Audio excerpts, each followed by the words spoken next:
am Cote de Pablo. I'm Michael Weatherly. And this is Off Duty. Off Duty. And today we're going to be discussing episode 13, Deception, season 3, with a wonderful, wonderful actress by the name of Emily Wickersham, Eleanor Bishop. But she wasn't in this episode. So our discussion with Bishop is going to be, I think, more NCIS culture-centric and more about, like, life and love and laughter.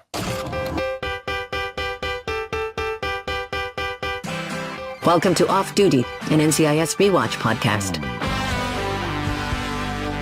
This week on the show, we're talking Season 3, Episode 13, Deception. A female naval officer is abducted, and she calls NCIS on her cell phone. Gibbs and the gang investigate. She's involved with both a movement of nuclear fuel rods and an anti-pervert group. The team finds her, and they solve the case.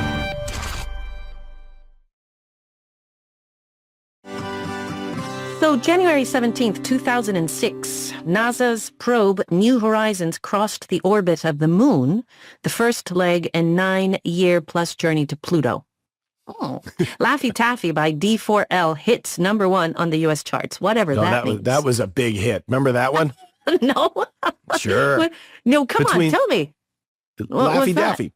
Laffy Taffy. It was like, I got the Laffy. The Taffy, Laffy, half. No, that's not what it was. Oh, God, you made that up.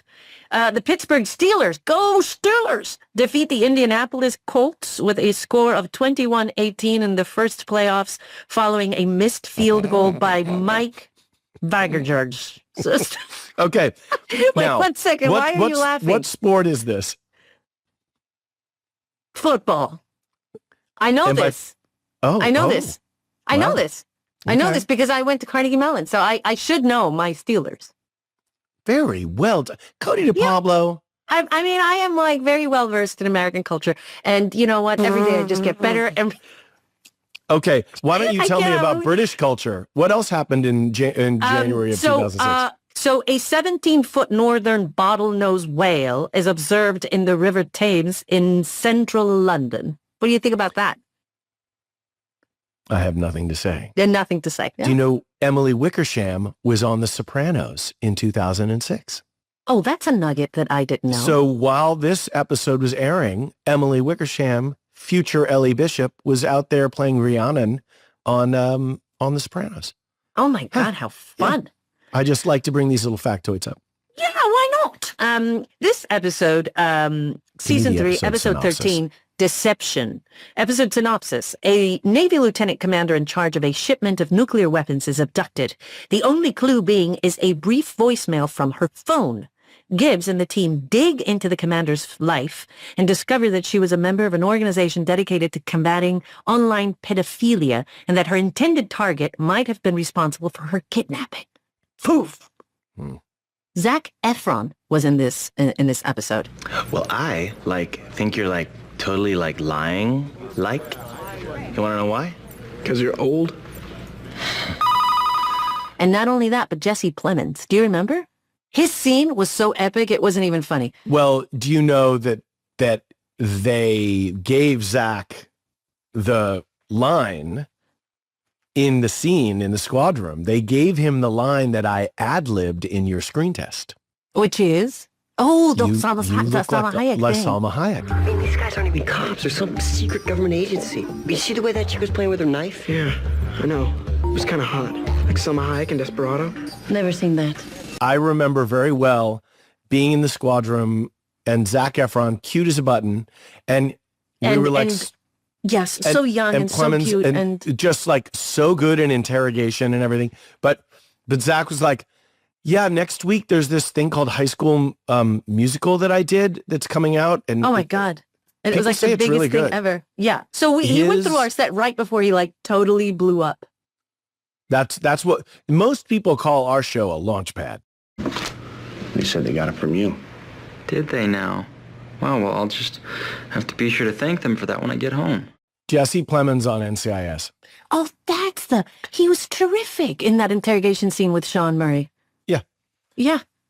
And by the way, he looks like such a young version of of himself that I would have never known. Do you have any specific memories that pop out from this episode for you? I do. Remember the opening sequence. I'm coming out of the elevator and you are sitting at your desk and you're wearing this like really kind of funny pair of pants and this.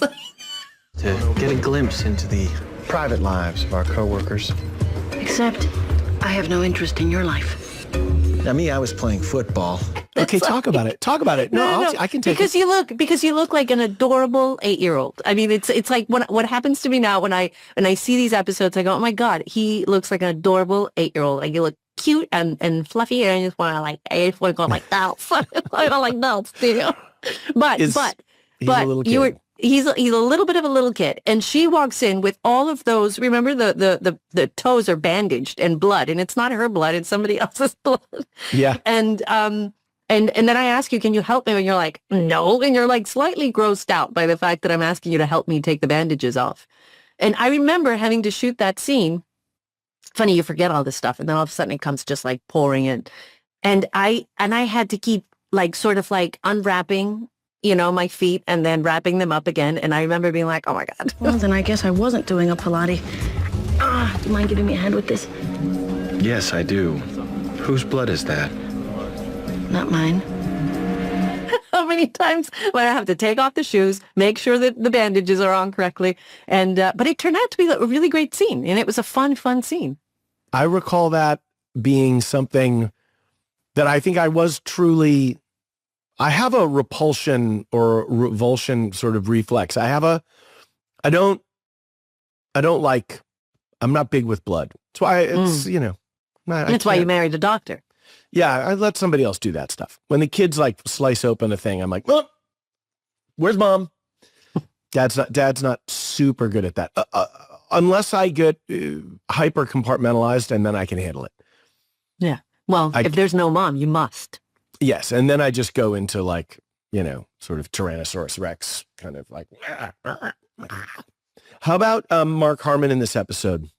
Dressed in a suit with a red tie. That's a nice suit. You didn't get married again, did you? If you have more, Denozo now would be a good time. He looked fantastic. And no he one always looks great, but he was but no one explained why he was dressed in a suit, which, by the way, I was like waiting for that to come out, like that piece of. And also, I loved the ending of this because the ending of this episode, it's like, well, do you think Gibbs is going to let the bad guy, get away? And then it's like, we all kind of go like, We're like, Dad, do you think Dad's going to take care of the problem? And then there's just a camera that's like, okay, it's that guy that's putting the luggage on the blah, blah, blah. And then it's like, and then he just gets taken and that's it. And that's the end. And then it's like a foof on this, like very complicit, like, I gotcha face, which is really good. There is that moral ambiguity that sneaks into this one a little bit too, right? I think we see they're that. always toying with that theme on this show, I think. Mm-hmm. Like the good versus the bad, like how bad, how good. Gibbs giving himself the head slap in the last one we talked about. Mm-hmm. Yeah. But this one, the mystery of Gibbs is really, I think season 3, season 4 was the season of secrets, I think, wasn't it? Yeah. I just had like, that was true. Isn't that what we called it? Season of secrets, yeah. But we have yet to dissect what these secrets are. I think that season 3 is the setup for all of those secrets. And I think setup of the secrets. Setup of the secrets. But what happens between season 3 and season 4, when Pin Pula and the Gibbs blows up. Oh God, Pin Pula. We're going to get there. We'll get there. Tony and Ziva have possibly, I think, their first romantic encounter between those seasons, because when we come back to season 4, there's some like secret photographs. Remember yes, and also, by the way, in this episode, it's really funny. It's the handcuff stuff. Sit down. Cuff yourself to him. I'd rather you shoot me first. Cuff yourself, dirtbag. Oh, yeah. You learned stuff about the characters, which she's like, you're like, well, something about the handcuffs. And she's like, and then you said, do you like to be handcuffed, Ziva? Or no, or she says, do you like to be handcuffed? Or I don't know. But anyway, I think she turns it around on you. And then she says, do you like to be handcuffed? And you're like, don't you say many times throughout season 3, you're a sick chick, David? Yeah. But what about driving around in the parking structure? Wickersham drives a 2002 silver Jetta. Figures. What figures? Chick car. Meaning? There are guy cars and there are chick cars. Leslie Libman directed this episode, right? We should shout out. But I remember it so well, driving around and doing those scenes and describing what each car fit into a profile of a certain person that would drive that kind of car. And also we learn what a driver, we drill down a little bit more on your crazy driving. Well, by the way, I'm not the only crazy driver, because then Gibbs drives the car, and we find out that he's also a crazy driver. Even Ziva in the back, she's like, whoa. Yeah. So, even by my standard, you're out of your mind. Even by my crazy standards of driving, this guy's at another level. But there is that when we stop in the car and then you just point at the thing and Donoso's like, no. But there are some great camera shots. There's some really funny sound effects. I think if I could, I don't know how many Jimmy Palmer's, how many Autopsy Gremlins I give this one, but I think it's like a 9 out of 10. I love this. I think it's a great episode. I feel like there's this energy. I think it's silly, but not like there's some absurdity and some humor, but it's not silly for silly's sake. Yeah. And there's also some really great stuff between Sean and Polly.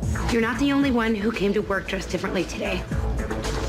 I saw Tony and Ziva. I was talking about me. Here's a hint. I'm not one of the village people. There's a little hint of like jealousy that she's trying to control a lot of like that kind of like she's clocking the interactions with like McGee may have with other characters, and she's just kind of like watching and making mental notes and going like, unacceptable, but it's all like right there in the eyes. It's really good.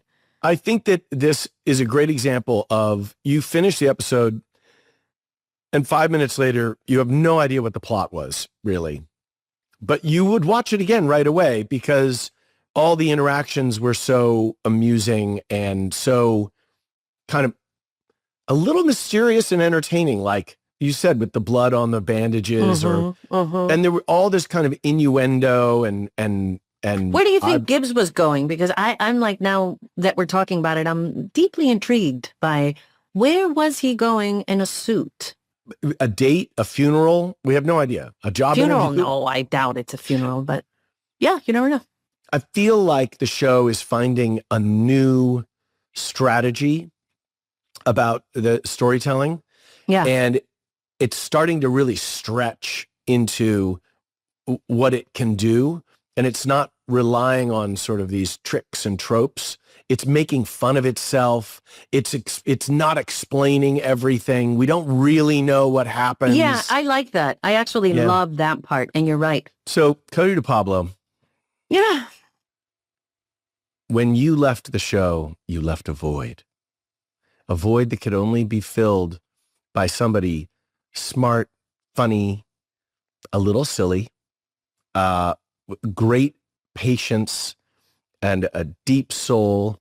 I remember Emily Wickersham's screen test. I remember some of her but I first really days. want to talk to you about it with her.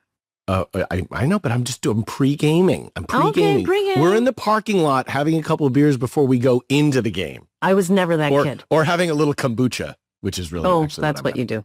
We're tailgating out in the parking lot talking about Game Wickersham. Game on. Agent Gibbs and Denosa, I give you NSA analyst Ellie Bishop. Sorry, what's your name again? Ellie Bishop?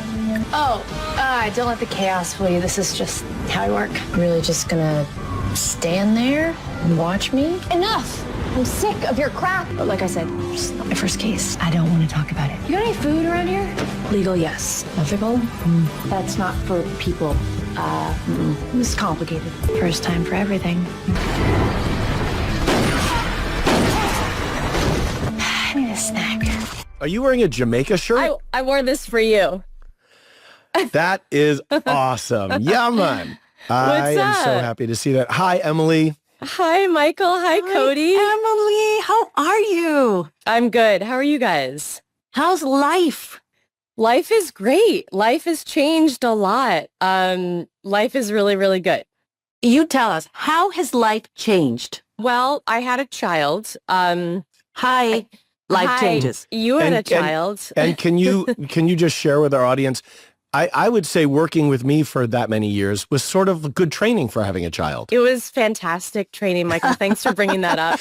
Because I'm so childlike. You're like, oh, that's what it's like to have someone who just screams and yells and has tantrums and is totally impossible. I was well prepared. Yeah, right. just super needy. I wasn't. No. You were not. Yeah. So what was that transition like, having the kid and going into that space? Well, as you guys know, leaving the show is like it takes time to decompress from that.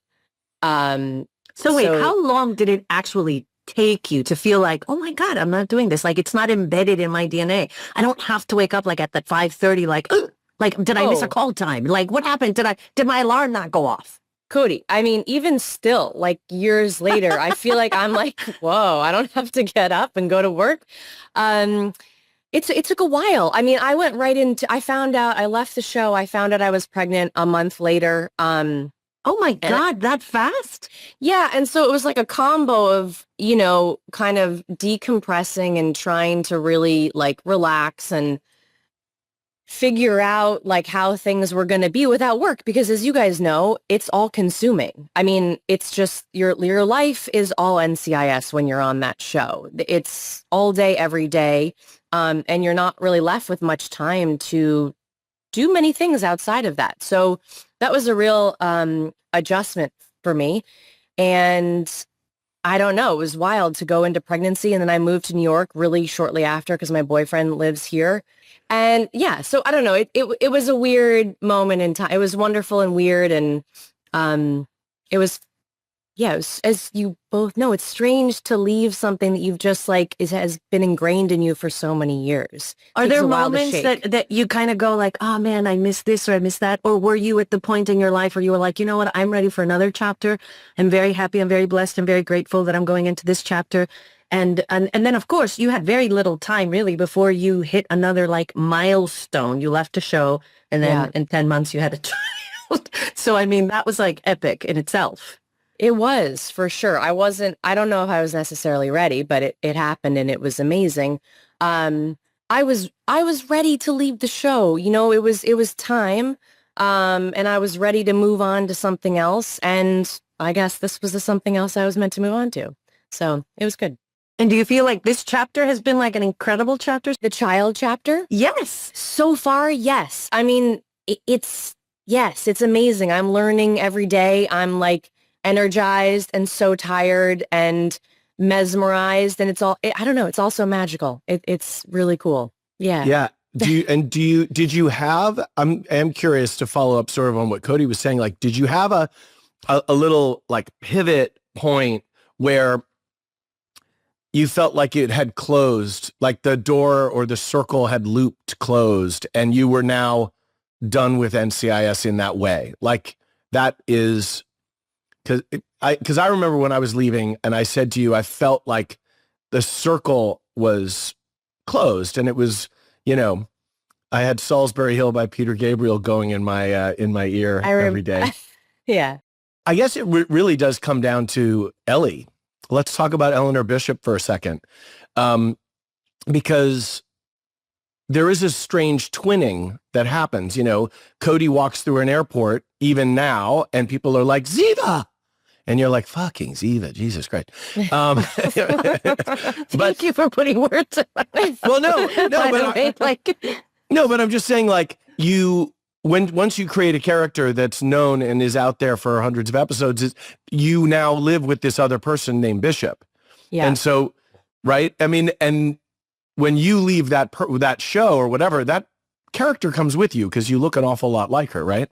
So I just am curious about that kind of experience in the aftermath of leaving and stuff. In a similar way, I felt it was time. It was ready. I had Ellie had done her whole thing at NCIS, and it was, I always think it's good. Change is good. It's good to end and start something new. And I loved my time there. And, but it is funny. It's like you can't just completely shake it. It's never gone. Like you said, like I'm in an airport. I'm walking down the street. Like no one will say anything to me for a while, and then all of a sudden I'm on the subway, and they're like, "Did you play Ellie Bishop on NCIS? I kind of like Ziva better, but like I liked you. Okay. Oh, come on. Yeah. Do you want to talk about the screen test? Oh my God, I was going to ask you about the screen test. Cody, I wish you were there for that. It was... Why? Because it was so fun. I mean, it was such a funny thing to walk into. Obviously, I didn't know Michael yet. I didn't know Sean. I didn't know Mark. I didn't know anyone. So I was obviously intimidated by the whole thing. Have you heard of NCIS as a show before? Were you just like the typical New Yorker, was not really plugged into the TV kind of a thing, and you were kind of auditioning and seeing what, I'm only saying because that's kind of what happened to me. I was in New York and I was living my life and I was doing plays and workshopping things, and all of a sudden an audition came through and I was like, ooh, okay, great. Let me work on it. Let me forget about it. And then all of a sudden it came back. Yeah, and then I was like, oh, okay, I've got this audition and let's go for it. Yeah, it was similar. And I knew about NCIS, but not that well. Like it wasn't something I was well versed in at all. I don't think I had seen any episodes. Maybe I had seen some in passing, but I didn't know what I was getting myself into. And then I found myself on this set, and I found myself with Michael just like throwing these things at me, and I was like, okay. I was so nervous. I mean, as Michael knows, I was nervous for a while. It took me a while to settle into being at ease working there. I felt so much pressure at first. And anyways, I guess that started in the screen test. I'm a nervous person. But I had so much fun. Michael and Sean you guys made it so fun for me. Yeah, and I also, and you got the great big fortune of working with those two guys who are not only like really good at what they do, but they're also really kind, and they understand what it's like to come into a set like cold, and the complexity of my leaving and then somebody else coming in. They just wanted to make sure that you probably felt comfortable and loved, and because it's a hard thing to do. It's a really hard thing to do as an actor. Yeah, I felt that. I really did feel like Michael, you and Sean like kind of held my hand through that screen test. Like I felt supported, and that was special. But I did monkey around enough to let you know that my inner monkey was alive and well, because that is part of the fabric of the show, was this sense of not taking yourself too seriously, or taking it seriously but making it feel like a workplace comedy. Like it had elements of, we could have been working in an insurance claims office or something else. Like we just happened to be federal agents, but there was no like sense of like, we're saving the world every day with our, superpowers. Like we're not the Justice League. We're a bunch of people who lock our guns in our drawers and try to figure shit out. Right. And I always thought that the wonderful thing about the show was how, mysterious Harmon was, Gibbs as this kind of father figure. And I'm curious how you felt vis-a-vis him when you were, because do you remember that what he gave you during your screen test? Yeah. Yeah. My little Bishop piece. Do you know about this, Cody? No, I wasn't there. You gotta. I wasn't there. Walk me through it. But you gotta tell that story, Emily, because I think it's really indicative of, first of all, it speaks to like who Mark is, who Gibbs was, and what the power dynamic, the hierarchy, the mystery of each character in the show, and kind of the secrets between characters and things. I think that screen test story is interesting. If you would share it. I think you might have a better memory than me, and I'm I remember receiving the Bishop, but I don't remember like the leading You were in up his it was the basement set. go on. Wait, 1 second. You guys, this was a test in the actual set? Yeah. Oh my God. So, and it was the test was in Gibbs' basement and in the squad room. Oh, wow. There were 2 different scenes on set. Emily came onto the lot. Like we took like half a work day just for testing. When you were doing your screen test with Mark Harmon, at the end of the test, he pulled a Bishop chess piece out of his pocket and gave it to you because I think he knew you were Bishop. You're correct. And he was going to give that piece to whoever he thought was Bishop. Oh my God. I mean, that's such a great story. It's a huge move, but imagine Thank you for reminding me of that because I do. It's like a mom brain thing or something, but I do remember that now. Yes. Yes. There's just some beauty in that. Yeah. Well, it's very Mark Harmon, right? Because he's going to control that situation as the Papa Bear, Papa Smurf, as we called him, will do. But it let you know a couple of things. It let you know that you had a little talisman, a little gift that was yours. Yeah. That represented the job, but it was also him that was giving it to you, right? Yeah. So there was a clear, like, by the way, I'm the decider in chief. Totally.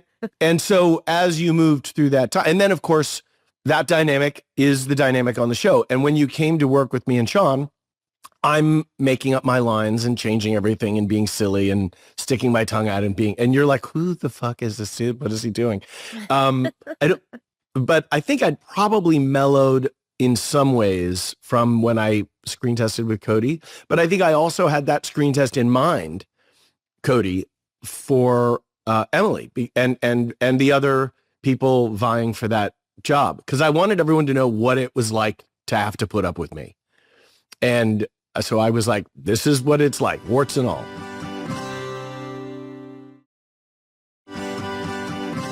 Back to what you were talking about, Emily, because you can lose your grip on reality pretty quickly when you live in an unreality. Like you're playing another character, you have to contrive all these emotions. The bionic woman is your mom. You had Lindsay Wagner as your. Right. We both had Wagners as parents. I had Robert Wagner. You had Lindsay Wagner. Robert Wagner, the best. But best.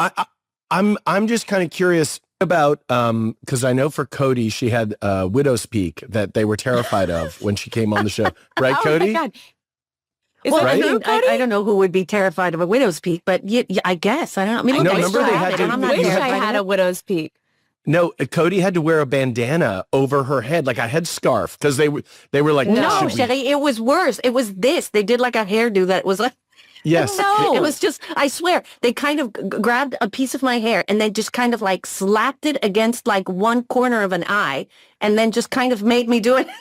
Yeah. See, like they didn't want to see your lovely widow's peak? Well, right. I mean, but I'm just saying, it's a matter of opinion, but, I thought it was a non-issue, obviously. It was an issue for someone, and so they needed to delete it. But that's what I mean is it's an issue for someone. And then suddenly as an actor, the one thing you really don't think too much about is, like what all that stuff, all that external stuff. You're just like, I am what I am and this is what I do. And let's just roll through it. And you try to be as interesting and appealing as possible, or what you just, most of your acting you're doing when you're an actor is auditioning. But when you get on a set and they're like, so Emily, we're thinking about dyeing your eyebrows. Yeah, is there any, do you know what I mean? Did that really happen? Cody, yes. Yeah, it did. Like my eyebrows are, I guess they're a little bit lighter now maybe, but they're like jet black naturally. But that's the one thing that I remember being like, I love that about Emily. It's so Emily. It's so beautiful. I thought maybe it was something that like at some point you were like, you know what? I want to do it. But if it's like a natural thing, that's just like your natural beauty. That's just who you are. Yeah, it was a It's whole Cindy thing. Crawford's mole. It's the thing. I mean, it's like, well, Yeah. but by the way, you heard the story. Apparently at one point they were like, you need to get that mole out. And it was like, what? Yeah. And But it can make you really self-conscious when, when you're trying to, you have no life or your life is falling apart. I had both. like it went dark. Same. I was like, wait, what It's kind happened? It went dark. It's really, well, it's hard to keep your shit together when you're working all the time. And you're then- trying to do eyebrow acting. It's very hard. Hello. Or And then- hide them. Like do that scene, but now like the obstacle is try to hide them. Just wear your just- hat really low, Emily. Just wear them like that and then try to do the scene, but like Just really look like down. Act just and look look down. I mean, and hide them. okay, but how about that moment? How about when you finish a scene and they're like, cut, and then behind Video Village, you hear all this talking, and then somebody comes out there like, is there any way you could just drop your chin? Yeah. And you're like, oh, fuck. Are we going to do this whole scene again because I got to drop my chin? Yeah. All right, what Yeah. are you seeing? Well, they're like, it's just a little, it just feels a little. It just feels it is it just feels interesting. a little round, right? It is interesting. It's like you go in like having not been on a show and you're so, I mean, obviously filled with insecurities and all the things, but you're not so aware of the things that you do that stick out to other people. And then you get on a show and you become like hyper aware of what sticks out. And it's kind of, it's a weird, it messes with you. Yeah, you know what? There's different schools for this, and I've met many people that are like, oh, it goes so much into their psyche that then they strike, this is why we have what I believe is the worst thing going on in the world right now, people just altering themselves physically and transforming into whatever they think the world wants them to be because of that perceived beauty thing, right? Yeah. And I do think there is an entire machine that's pushing that so that either they can get more money, it's a beauty, whatever. But it happens a lot in our world. Can I show you what my daughter, see, I don't like surgery, but my daughter uses all these apps on her phone now. And she took a picture of me last night. And Oh, Michael. it's super good. You look beautiful. You look like a cat almost. So, question, what is the next chapter for you? Are you remotely interested in ever revisiting acting again? Are you at a place right now where you're like, you know what? I'm still really good. I'm enjoying my time off being a mommy, which by the way is a full-time job. And it's one of the greatest things that could ever happen to anyone if they have the great gift of enjoying it and being in a place where they can. What do you think is next for you? I mean, I needed time off after being on the show for so long, as you both know, like you just need time to sit with yourself. But I have not worked since I left, and I would really like to. I'm ready to. I don't know. I love acting. I love being on a set. I love working with people. I love being inspired by people. I miss it. I miss going to work every day. Is there like a genre? Like, because I know that Cody for years wanted to be in a corset and she wanted to kill someone with a knife. That was That's like not true. Cody. That's so not true. It is so true. You wanted to be on the Tudors. You wanted to be on the Borgias. You wanted to be on but it had the nothing to do with Medicis. it had nothing to do with a knife. It had more to do with seduction. Like I loved all of that romance and intrigue. And so, for example, today I was like scrolling and doing something. And then all of a sudden that the new Julianne Moore show popped up, Mary and George. And I said, oh, well, that looks really good. And of course I clicked it. And of course I just went, oh, I can't wait to, because it was just right up my alley. And like people, of course, have things they gravitate towards, and I love period stuff. And I like UFOs. Yes, I know you do. And it's like a new thing, or has it always been? No, I've always liked UFOs. That's such a random. Sorry, go on. It is a random thing, but I really like UFOs because I was 9 years old when I saw Close Encounters of the Third Kind. Oh. And Star Wars. That is something that I could definitely pour myself into, is a like X-Files-y kind of. Do you have any like little genres like that you think, like sports or? I mean, I'd love to do a little bit more comedy. I don't know. I feel like when I read things, I gravitate, yeah, I guess to the overall, but to the character, just like I don't know, things that feel real to me, like that feel real. Well, that's your like, Taurus sun and your Scorpio rising. Cody, what? How did you know that? Because I did your chart when I was there in 2019. Yes. Oh my God, I remember that. And I remember sitting down in that blue chair and being like, Emily, you have a really good chance of meeting someone special very soon. And because blah, blah, blah, because this and that. And I remember the transits and I remember thinking, God, Taurus, sun. She's earthy, but she's deep. Like, and I was like, that's my kind of peeps right there. And I think you were going through stuff and moving through things, so I didn't want to like dig in too much because I think you were also going through a transition. But I knew enough to know that like, allow her. She's going through it, and she's in the deep waters, exploring whatever that is. Yeah. So, but I remember thinking like, oh yeah, no, there is nothing light about this. Yeah, but I do think I'm drawn to just like grounded, logical but fun things, just things that feel like real to me. I mean, I guess that could be anything. It just depends on the project.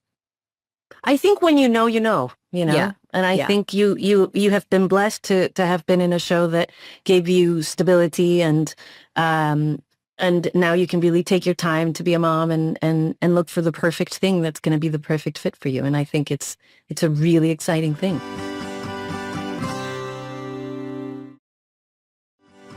So, I also feel like I learned how to act on NCIS. Like I was given the space and time to learn how to act, because before that, you're not given so many, if you're not on a show consistently, you're not given so many opportunities to just try things out, which was really cool. And you were coming from New York, right? So does that mean you were auditioning in New York? Were you taking class in New York? How did you get into the world of acting? That's something that we usually start with at the beginning, but I guess we can start it as we, wrap up our time with you. But. Well, I had, when I was auditioning for NCIS, I was living in LA, but I had started in New York. I had started out doing a little modeling when I was very young, and then that was not fun for me. And then I said that I wanted to try acting, and it was because it was the thing I was the most scared of. I mean, Michael knows this. I'm outgoing sometimes, but I'm quite shy, and it's having a lot of eyes on me has always been the scariest thing for me. But at that moment in my, late teens, early 20s, it was the thing that I wanted to throw myself into for whatever reason. And one of my first auditions and the first jobs I got was this small part in The Sopranos. And I was thrown into this environment where, again, it was like The Sopranos at that time. I knew about it, of course, but I wasn't watching it consistently. I don't think it was a huge show. Huge. And I got that job and I got to work with amazing people. My part was quite small. But after that, I just was like, okay, this does not feel necessarily that natural. I love it and I want to learn more. And I just kept putting myself in uncomfortable situations for whatever. I enjoyed that. And that's part of what I love about acting. It's not, I don't feel at ease all the time. I ease into it, but I don't start out at ease. And I think that's what I love about it. It's a challenge.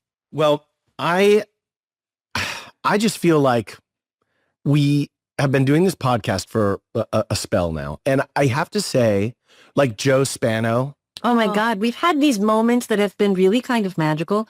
We're revisiting the show and talking about the show. But then we realize, Michael and I, what we really love to do is just sit down and feel like we're just having a living room conversation with people that we've enjoyed, working with, or that we have things in common with, or we have this shared you go on experience. tangents, Right.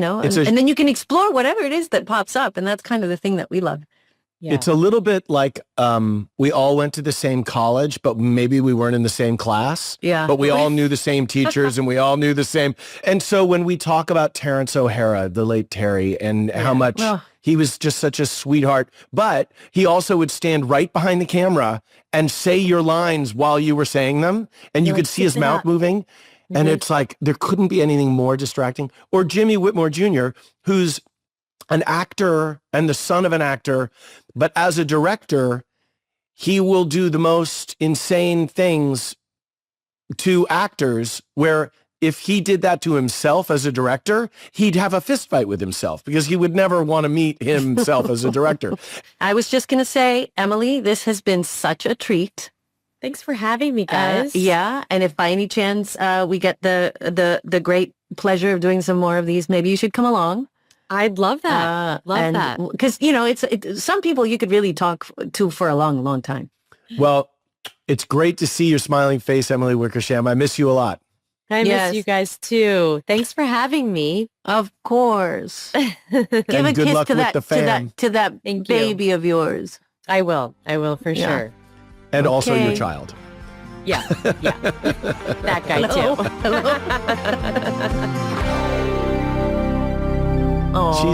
She's such a sweetheart. She really is such a sweetheart. And she's like in such a good place. You can see it. Like, it's just like... She's the best. When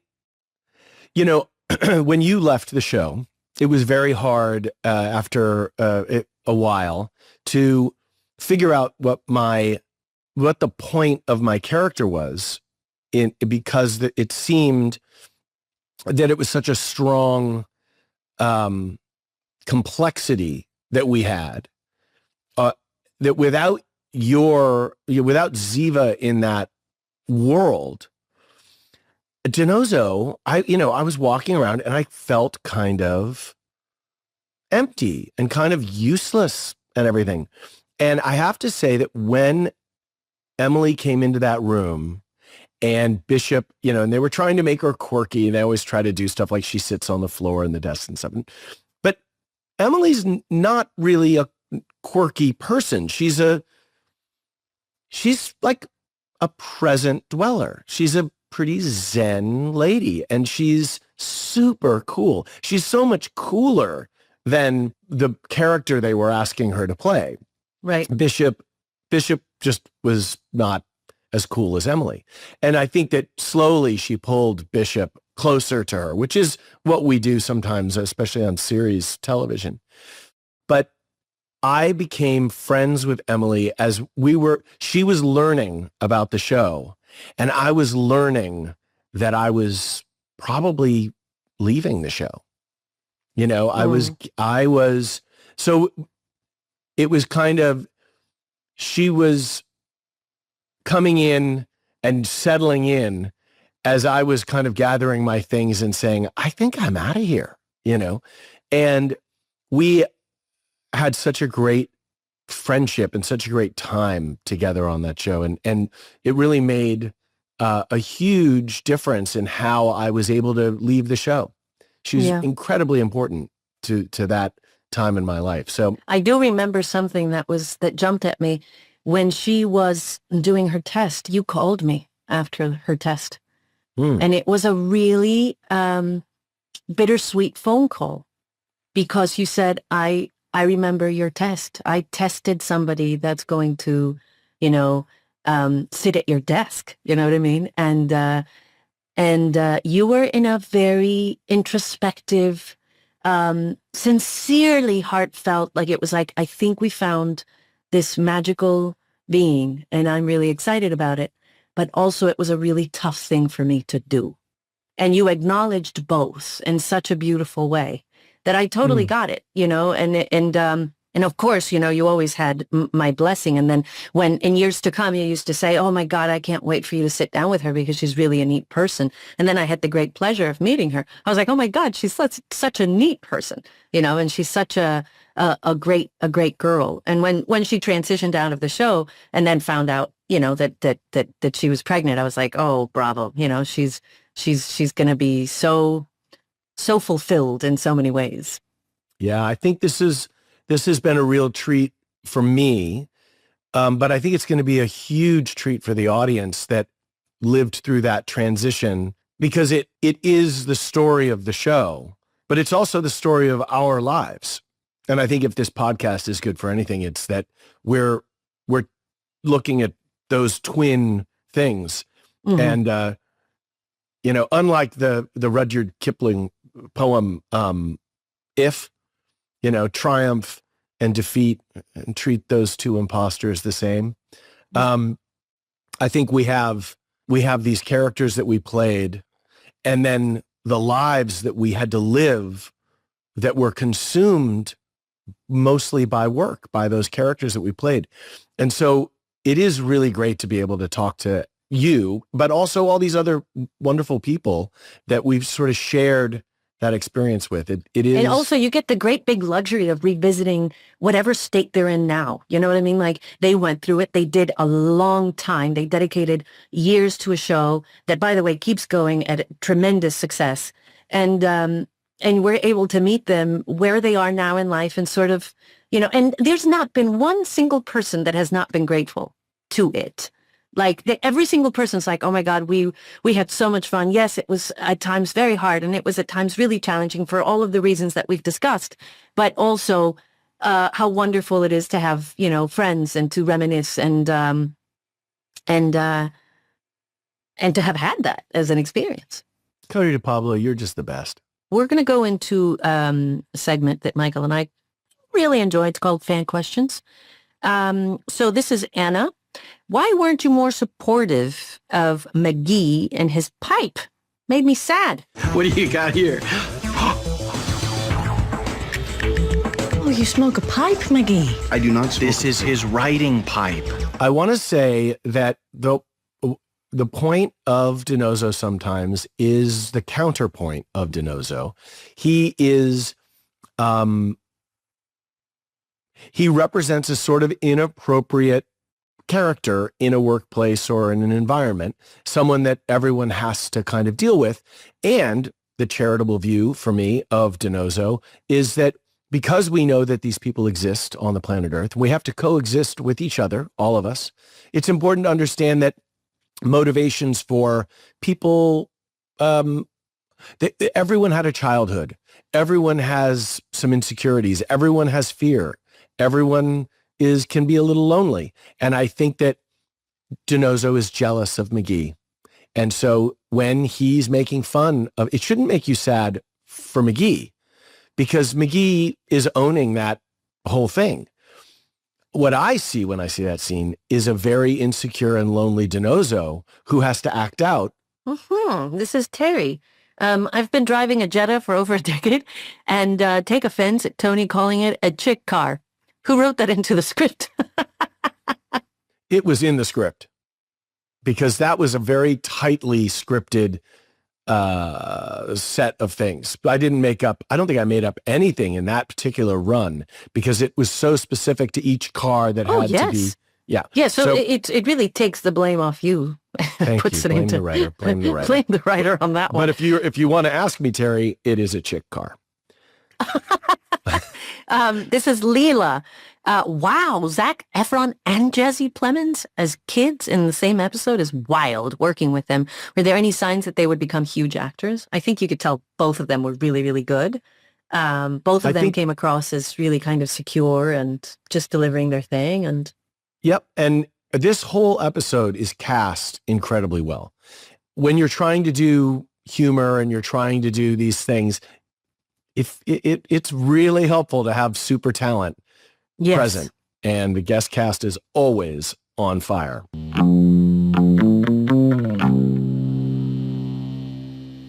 I want to know the Gibbs rule. Can you tell me the Gibbs rule? Gibbs rule of the day. Rule number 20. Always look under. Oh. Under the surface? Under the bed? There is as above, so below. There you go. Always and next week, what can we expect on Off Duty? Next week, as we look ahead, remember that you can watch the episodes with us on Paramount Plus. And if you do, why not send us your thoughts or questions to offduty@spotify.com. If they're good, we might just read them out here on the show. New episodes on CBS. Don't get it twisted. Next week on Off Duty, two Marine wives, both Korean immigrants, are found gunned down in a house. As NCIS searches for the killer, they discovered that the one remaining woman and the two victims are part of a sleeper cell, which with links to North Korea. Sounds tricky. I wonder if Gibbs and the team will figure it out. It's Season 3, Episode 14, Light Sleeper. I'm Michael Weatherly. And I'm Cody DePablo. And this is Off Duty. Off Duty. Can we ever do it right? It. Well, it was close enough. It was really close. Welcome to Off Duty, an NCIS rewatch podcast. Today on the show, Season 3, Episode 14, Light Sleeper. Two Korean wives of Marine sergeants die in execution-style shootings while the NCIS investigates. A third such wife disappears. The team find the wife and then identify the shooter.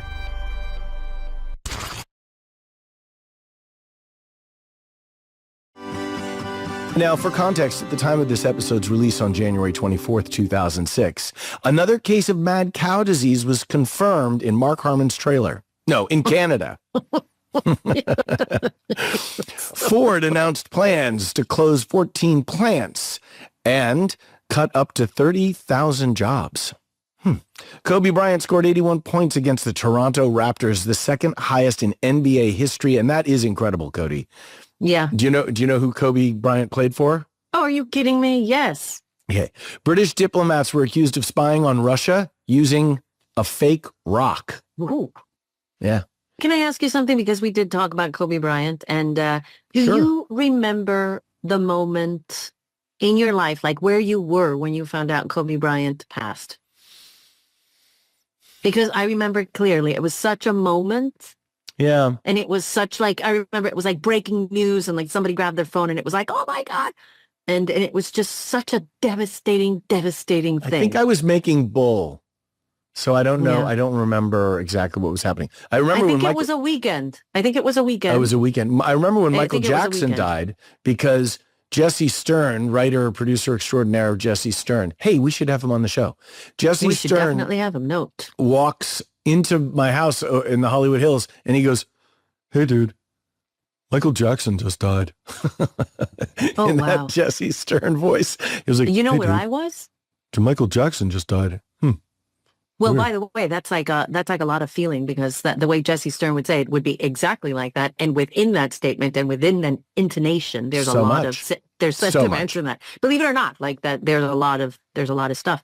I was in Colombia, Bogota. I'm sorry, I didn't get the last two words. Bogota, Colombia. Let me You just mean make Colombia, sure that Bogota? I translated Colombia, Bogota. Put it into Bogota, American Colombia. for me. I'm a Denozo. Oh God, yes. So I was in Bogota, Colombia. And let me finish with a question mark. Oh my God. And I was there and I remember just being like another moment that I remember clearly in my mind where I was when that news came out. It was pretty incredible. Prince. I remember Prince as well. And David Bowie. I mean, gosh, there's so many. So many good ones. So many now really I'm getting bummed fantastic out. people. What is the episode synopsis? Light Sleeper is about two Marine wives, both Korean immigrants, who are found gunned down in a house. NCIS searches for the killer. They discover that the one remaining woman and the two victims are part of a sleeper cell, hence the title, with links to North Korea. But really, this episode is about the fun stuff. Right. Do you remember much about shooting this episode or the fun scenes that we did? In this episode, we are treated to another one of my Sean Connery impressions. You could be here for decades before being activated. So tell us, Jane Bond, how do we track you down, huh? How many do you think I did over the whole Oh, God. series? I think you did so many, I just completely lost count. I think I did like 30 of them, and they're not good. And I remember the first time I did it, there was silence on the set because they were like, "Ooh, you should not do that." But then they kind of grew into really fantastic. Listen, there's very little I can tell you about Mr. Connery, huh? But I did it like, and I think somebody thought I was making fun of Mark Harmon's movie Presidio that he did with Sean Connery and Meg Ryan. Yeah, because everyone, in the beginning of a thing, everyone's so super sensitive and everyone's worried about like, ooh, don't want to make anyone uncomfortable. I don't know But how you... I don't know why how would you- anyone put two and I mean, I don't understand where that thought goes. Why would it go back to like Well, because I guess people were interpreting... because you were misbehaving? misbehaving. I was making stuff up. Because you're always misbehaving. It's Gibbs with a baby in this episode that really makes it all kind of come together, right?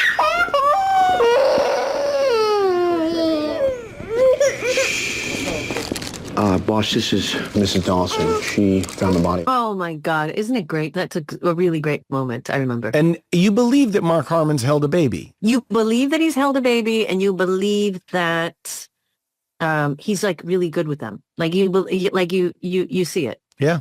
And, again, we talk a little bit about, we don't go into it, but you get a little insight onto what Gibbs was like as a dad and how the moment that he sort of plugs into that memory, what it does to him and how it changes him from like investigator and he goes into father mode, maybe possibly husband mode, and how he needs to, in a way, step into the shoes of that man that he used to be in order to do the right thing in that moment. Like he puts himself in people's shoes and he does what he thinks it's right. And this is another one of those really fascinating episodes where it is not the right thing to do, but somehow there's a way in which you justify the wrong thing because it is absolutely the right thing to do, which there's a lot of on NCIS. Yeah, it's a gray world. And do you spell gray with an A or an E? Okay.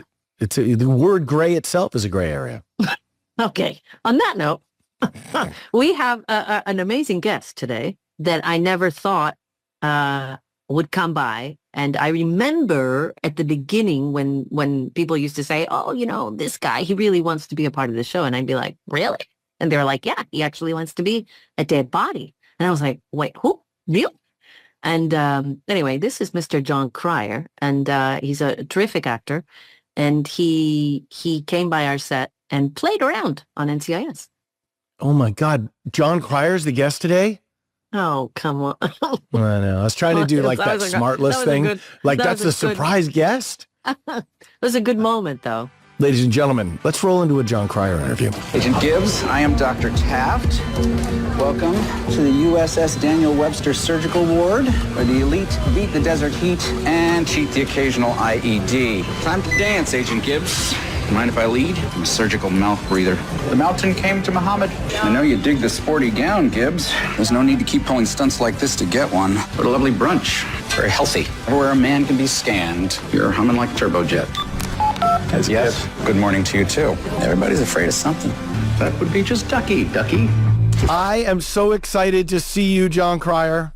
And you, Michael Weatherly. And Hi. you. Hey, How Cody are you, DePavo. Jon Cryer? I am very well. We never met because we were not on an episode together. No, we never. And I can't believe I missed it because it's so weird. Mark Harmon used to always say, hey, do you know that Jon Cryer, he likes the show and he'd like to be a dead body? And we used to always go, literally, I used to be like, who'd want to do that? And then he would say something like, well, you'd be surprised. And then I thought, I'd like to meet that guy one day. He sounds like a weirdo. He sounds like the perfect kind of guest. I used to actually corner you guys at CBS functions because 2.5 Men and NCIS started literally the same season. That's right. And so I loved the show from the jump. And so I would corner you poor unfortunate beings at these CBS parties with a drink in my hand saying, I gotta be a dead body. I want to die entertainingly in the first 5 minutes of the show and then just be on the slab for the rest of it. But may I ask you why you thought the show was entertaining, or what was it about NCIS that made you, I don't know, it's funny. We made the show and of course we liked it for our own very specific reasons. But in the realm of procedurals, I was always fascinated by the kind of people that were drawn to it. And, somebody like you, by the way, who I grew up watching, for you to say I'd love to be on that show. I don't care if I'm a dead body. I was like, wait, what? There was something about it that kind of blew my mind. What was it about the show that you were like, you know what? I want to be in it. Was it entertaining? What was it? It's not that I didn't care if I was a dead body. I actively was asking to be a dead body. You're like, let me specify. No, it was mostly, I wanted to do that mostly because I was doing 2.5 Men, and I just, that was the only thing I would have time to get out for, to do on your show at that time. So that was my thinking at the time. But no, mostly I love the show because of the characters. I thought that it was, that procedurals can, they're procedurals. And that's what's great about them is you get hooked into the crime. But NCIS had this really fun, light, almost screwball comedy aspect to it that I thought really transcended the genre. So I also am a big fan of like old school TV styles and formats being done really well. Because I mean anybody can do an old format, but when you do it well and have some new style that you're adding to it, I'm a huge fan.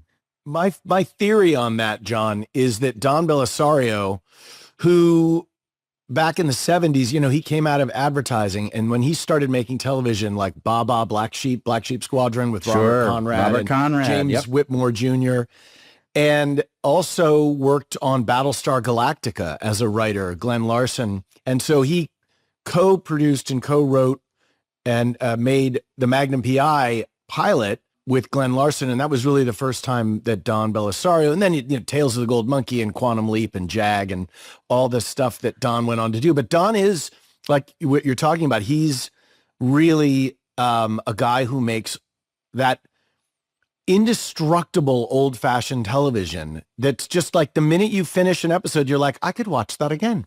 Yep. I'm ready to go for some more Rockford Files. Yes, exactly. And Rockford Files, again, the sense of humor that was infused in that show was really, really important. And NCIS absolutely had that.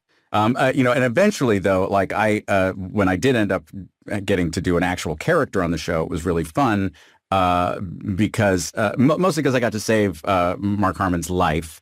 More than one. So you're doubly blessed, which works for me. See, I hate to make threats, but I am about to do everything in my power to make sure you see those X's again. So my big pitch was that I would come back anytime he was in a horrible jam, anytime like some assailant had the drop on him. You would just hear a gunshot ring out, the assailant would drop, and I would emerge from somewhere and say, "How many times have I got to save your life, Gibbs?" So basically, what you were pitching is to be another Gibbs. You were the hero. Yeah, yes, exactly. I also figured out the Gibbs tricks, which is that they would give me these enormous monologues, and then his reply would be like, "Yeah." Oh my God, you caught on early enough. We used to always say that. We used to be like, oh my God, and we had all of the exposition. Actually, to be fair, Michael had most of the exposition. Yes. And he made it look so effortlessly perfect.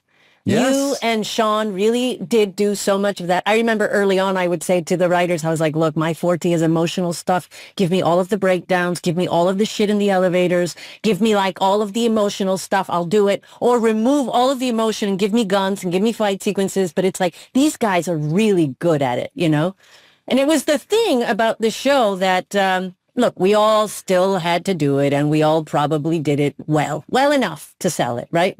But it was the thing that today, when I look at the show, many, many years later, I go, holy crap, that's a load. that's a load of text. Well, but you also had a load of kicking people and a lot of guns drawn, clear shit like that. That was very impressive. I thought I can't get away with that. That is not my forte. People just giggle when I kick them. So that was never going to be my area on the show, but it was truly, like I said, for me, having enjoyed the show, literally, I wasn't on till the 13th season because that was when 2.5 Men was over. So for me, it was like the end of a journey for me to finally be on the show. And it was genuinely a thrill. I'm going to go into a little bit of a cliche, which sometimes we do here when we talk to people that have gone through the show but I want to know just from sort of from an actor standpoint, how did you get started? Like, when did the acting bug bite you, and how did you pursue it? And these are genuine things that I don't know about you, and I'd love to sort of hear them from you. Oh gosh, I was probably around 12 years old when I started to I was incredibly uncomfortable with myself. I was, I sort of have this stutter that I still have to this day, sort of some vocal tics, and never felt comfortable in social situations until I started acting in junior high school. I started doing little shows here and there, and then I went to theater camp, which was, if you've seen the movie Theater Camp, it's a wonderfully accurate portrayal. There's also an older movie called Camp that was actually shot at the theater camp I used to go to. It was really a way to get me out of my shell. My parents were also in it. Both your parents were actors, I was just going to say, right? So you grew up in a family where that was, and not just actors, but like writers and, very invested, creative people. Yeah. Oh, yeah. Yeah. I was immersed in the theater. My dad was in a show called The Fantastics off Broadway. Oh my God. What did he play? The only role. El Gallo. Of course, the only role. And he, and literally he had a show the night I was born. He had to, like, his understudy had to go on the night I was born. I was born at 8:15 on a Friday night. So wait 1 second. Are you telling me that your father had the great big luxury of being there at his own son's birth, while working as an actor? Because it's like the thing that Michael and I talk about all the time. It's like, did you have the luxury of being there for the birth of your son? Because sometimes it's like, it's sometimes crazy. On location. Sometimes you just can't do it. Sometimes this job is that way. He did, and kudos to your dad. I agree. Yes, I grew up in New York City in the theater. I was always backstage at shows that my mom was in and that my father was in. So I always felt, and they always had artists around the house. Michael, as you were saying, there was always writers in the house and playwrights and actors, and I remember once I came in, I opened my front door and Mom was holding a play reading, and Al Pacino was in my living room, and I was like, oh, hey. And I just kept walking through. I didn't know what to say. I don't know what you say in those things. So I was always around it. So that made it obviously a lot. I was, the idea of a sort of Nepo baby has been sort of bandied around a lot lately, and I realized to some degree I absolutely had the advantage of just being culturally in the theater. I knew people. My parents never gave me a job, which is sort of what why people bristle at the idea of nepotism. It's like some wealthy business person giving their kid a job that they don't deserve. That's kind of the cliche of nepotism. But I did, but I was around the theater. I was in it. I did have the advantage of, when I was 18, my mom literally ran into a friend of hers on the street who was an understudy in Torch Song Trilogy. And he said, oh, you should audition for Torch Song Trilogy. And so I did. And I got it. I was just going to say, I read this quote of yours that I wanted to tell you about and see what you think about it now. It's always nice when people throw quotes at Yes. I think that's what you were looking at, right? When you were like, I think you were like doing something and you were like, let me look for the quote so I don't ruin it. Let me just do it verbatim. I really connected with this, John, because, well, I'll give you the quote and then we'll talk about it. And I know Cody will have lots to say too. Trust your instincts. When you're in a show that's fighting for survival every week, you stop trusting your instincts because you think my instincts haven't worked so far. But when people clearly like the show and are watching it in great numbers, and I think you're talking about 2.5 Men, it takes a huge amount of pressure off you. And then you realize, I can trust my instincts. I think that's so interesting to go back to your nepotism discussion as well, because I didn't know anyone in show business. When I dropped out of college and slept on my friend's couch at NYU, I didn't know anyone who was an actor. I'd never met anyone who was an actor or a writer or a director. And so ignorance was bliss. I just went diving into, I was like, why not? And that carried me through, arguably to this day. But for you, with parents who clearly love their child and want to protect their child from rejection and from all the sort of stuff I had no concept about, how you get roughed up by productions and they don't give a shit about, whether you have a flu or your, marriage is in trouble and you're trying to keep it together, or your kid has some learning disability that you have to be there for they don't care. John, your call time is 7 a.m. and we're shooting so when you have, I would imagine, did your parents ever pull you aside, first of all, and say, this is really hard, and are you sure you want to do this? Or were they just like, dude, it's a great ride, have fun? No, the great ride conversation did not occur. My parents were always wary. Like when I announced that I wanted to go to theater camp, and that meant my mom was going to have to pay the exorbitant fees to go to theater camp, she just sort of said, oh, okay. I think the writing was on the wall at that point. But it's interesting because she was clearly concerned about it all through when I got my first job. But when I got fired and she saw how it drove me, and instead of me sort of lapsing into despair, it made me much more focused and wanting to work hard. That's when she was like, oh, okay, he'll be fine in this. That balance between trusting your instincts, which you innately conjure either through learned defense mechanisms because of a traumatic childhood, or because you just have a funny bone, but trying to balance that immediacy of humor and those instincts with tradecraft and the mechanics of acting and understanding, not just where to stand on the stage, but also, like the director said, are you off book? You got to know the lines. I've always struggled with that part. But how do you find that? And when you think about that, what you said about that idea of trusting your instincts, and when that came back to you with 2.5 Men. Yeah, it's interesting. I mean, you guys have experienced this as well. You have things that really resonate with the public, that the public goes, "Yeah, that's great. We love that." And then we've all done stuff that are like crickets, and you're the same guy, you're the same person, same artist, throwing your energy at that for whatever reason. But for some reason, it didn't land with the audience. Who knows why? And so I had gone through this for me, because I got so lucky so quickly. I got Brighton Beach Memoirs and Torch Song Trilogy were both on Broadway at the same time, both originated by Matthew Broderick, who I resembled strongly at the time.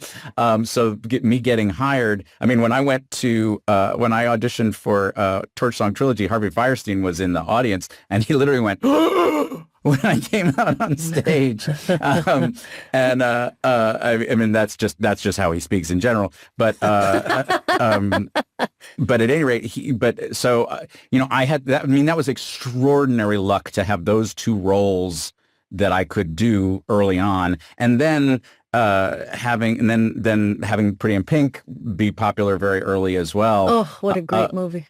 Thank you. That's so kind of you to say. But it's funny because you get the false impression that you're firing on all cylinders, and you know everything as an artist. But it took me sort of doing a bunch of things that didn't resonate with people to go, oh, okay, let me step back and really question who I am. But so the nice thing about 2.5 Men was I regained my bearings. I sort of, and thankfully they have not deserted me, even though I've done stuff since then, some stuff that resonated, some stuff that didn't. I shot my favorite pilot ever that I've already done, and nope, didn't get picked up. Stuff like that happens, but I now have the luxury of trusting myself. And that was just because every week on Friday night I had to do a show, and every Friday night I had to make it work.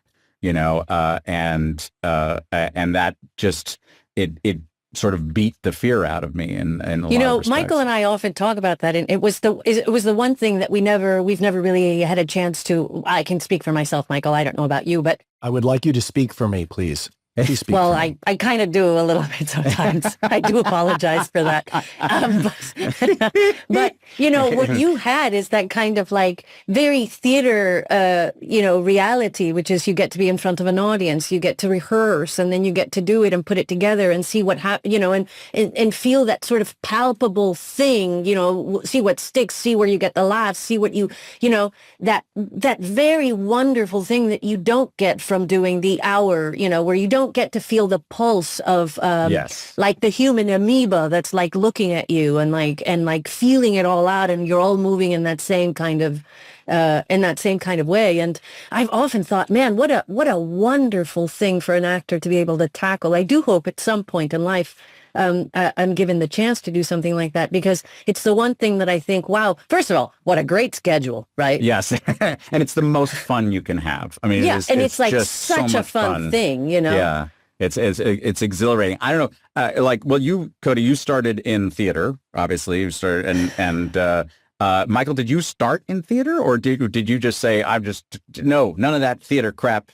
I'm heading straight to single camera, my friends. I, in college, and I went to several different colleges and floated around. It was kind of like joining the Peace Corps, you know, go to college, see the world. I went to college in Boston, San Francisco area, Washington, D.C., and Paris, France. It's not supposed to work that way, Michael. No, You're supposed to. And then I dropped out of college. And then I dropped out. That was the double indignity. But I did a lot of one-act plays. I did a musical, a Randy Newman musical, which was insane. And I love Randy Newman, so that was easy to jump into those songs and everything. But we did a play called The Slave at American University, and we burned an American flag in the theater. Very popular, I'm sure. In 1989. So we had police in the auditorium. Wow. And my character died at the end of the first act, and so I had to be on stage dead for the whole second act. So you were a dead body. So you were a dead body. So I had that experience of the stage, but to answer the question, I did these at American University. They had a graduate film program, and they needed actors for the camera work that they were doing, and they were doing scene recreation. And so that was the first time that I was ever on camera, and I just fell in love with the it was like a laser focused energy that action. And I just thought that was so dramatic. And on stage, I always felt like I was moments away from fucking up to the point where I was going to have diarrhea and throw up at the same time.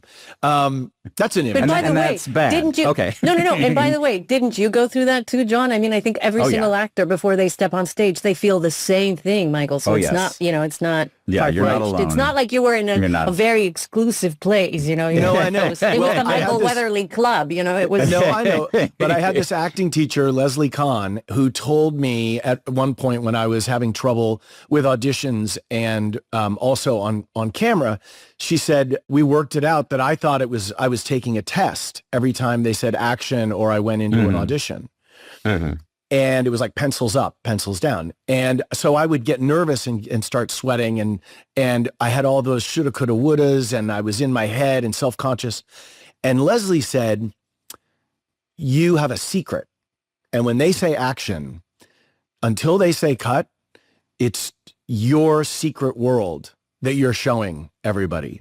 I guess I was my own audience at that point, rather than auditioning for the casting director or even, I mean, I'm a clown and I like to amuse everybody on the set and everything, but ultimately I was my first barrier. I was my first line of defense against being bad. But by the way, isn't that like a universal thing? Because as you're saying that, and honestly, I haven't heard that story from you, and I've heard so many. But no, I mean, I've heard so many stories, But this particular thing, I didn't know. And as you're talking, I'm going, she released you. She released you from your own perception of you, right? And And first, what a wonderful thing, but also like who hasn't felt that? Like I felt that so many times. And usually when I don't feel that is when I really am sort of like just flowing, right? But there's so many times that you just, sometimes for whatever reason, external reasons, or, you get in your head and you start doing let me chew my brain off. And you can go into that realm of, which is, it's very common. And I think, it's an anxious place, and you don't have to just direct it towards the world of acting. I mean, it happens to probably doctors and lawyers and everyone, anyone who's doing anything. And we talk about work-life balance, and to me, the natural extension of that is that you can become so obsessed with your work that when you get back to your apartment or your house or whatever, and you just stare at either an empty house or, like Charlie Sheen, you fill it up with all sorts of bad ideas. I mean, it's like Hollywood, a tale oft told of like, you get off the set and you're still looking for that dopamine, and you want to keep the party going. Like, you want to keep the laughter going. But you found Lisa, right?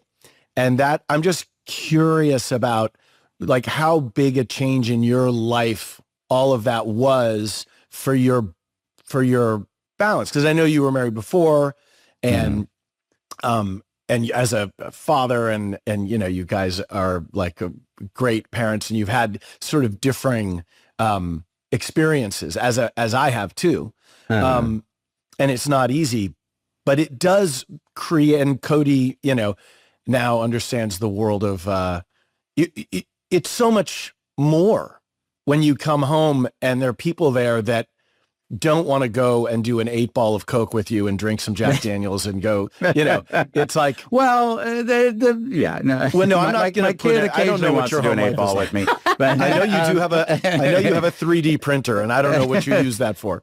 For printing my 8-balls. No, that doesn't even work. No, it is, work-life balance has always been tough for me because work has always been such a huge part of my brain, that the home life has always been, yes, I've got another thing in my life, Lisa, what has been wonderful about Lisa is that Lisa started as an entertainment reporter out here, Lisa Joyner, for those of you who aren't up on who my spouse is, and that she totally gets the business without being actually a part of it. Is a big deal. And what she and I decided to do after 2.5 Minutes was we were going to produce stuff together, which has actually been amazingly fun. And it's kept us constantly engaged with each other, constantly having conversations where we're reassessing who we are and what we want to do, what we want to say in terms of art and stuff like that. And it's also, she's just, as you know, an incredibly fun person to be around. And that has made it so that, I need to prioritize that. Instead of constantly keeping my mind engaged on the work that I'm looking to do. What about like persona Jon Cryer, like Jon Cryer in quotation marks, the avatar Jon Cryer? Because I would assume in the 80s when you got that first blast of fame and notoriety, and that's what people don't realize now, is that everyone saw that movie that summer. Right. It was like it wasn't like a viral video that people who don't have TikTok will never see. It was part of the firmament of the culture and stayed that way. And that can really, mess you up pretty hard. It's messed up a lot of people. That's not what you were going to say, by the way. I saw your lips go. I'm wondering, did you create a kind of persona, John, that could deal with the interviews and meeting people in restaurants and everyone, the story of like teenage girls calling your parents' house to leave messages? That was crazy. Did you create a John, like, I'm friends with comedians and they have their comic persona and sort of the guy they are. And it's really hard for them to take that guy off when they get home. Yeah. And so when you meet Tim Allen in person, he's very different than quote Tim Allen, unquote, Yeah. And I was just wondering about how because Lisa meets a lot of the quotation marks, people through entertainment journalism. Did she meet that Jon Cryer first, or did she actually see around the curtain? We actually met at the Television Critics Association thing. So she actually interviewed me at the Television Critics Association, and I thought she was amazing and hilarious and super hot, frankly. And she thought I was fun. But interestingly, she used to do red carpets all the time, and she knew I was a good talker. So she started like waving me over all the time whenever she'd see me. And you were like, there's that hot box. Let me go over there. Exactly. Oh, she digs me. And no, what it was that I gave good sound bites. So it was a very transactional relationship for her. But interestingly, my mom taught me a lot about that. And the way my mom is a playwright and an actress, and very well known in New York theater circles. And so when she walks down Broadway, she'll get stopped every couple of blocks or so by somebody who knows her or who loves her work, or and she was always incredibly grateful to meet people that her work resonated with. And I compare it to being sort of the mayor of a small town. Everybody feels they have a connection with you that's important and that you need to honor, frankly. And so whenever I meet people, I try to let them understand that my work connected with them is important to me, and thank you for, and I really appreciate that they took the time to enjoy what I do.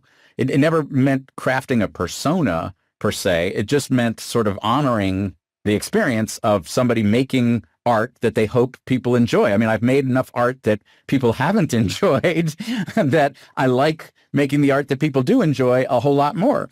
And what's really fun, though, is when you find somebody who loves that piece of art that you thought was the most embarrassing thing you ever did. Oh, doesn't that feel good? You're like, at least someone liked it.